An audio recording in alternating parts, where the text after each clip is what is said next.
Sihtasutus Vabaalikute Demokraatia Fond tutvustab oma õunmeenete, õugripärandi õunmeenetes pakkumist.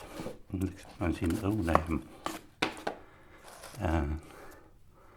ehe tegelik päris 26 grammi villist. Kaasa tuleb ta koos ugripärandi kirjelduse vahelehega. Õun on käsitöö ja iga õun on omapärane. Teist sellist enam ei kordu. Karp on hoiustamiseks, õunehteks ja vaheleht on mõeldud raami, et siis tutvustada meie pärandiga seotud ugripärandiga, õunaga seotud ugripärandit ja tema siis sisu, et sellega saab tutvustada.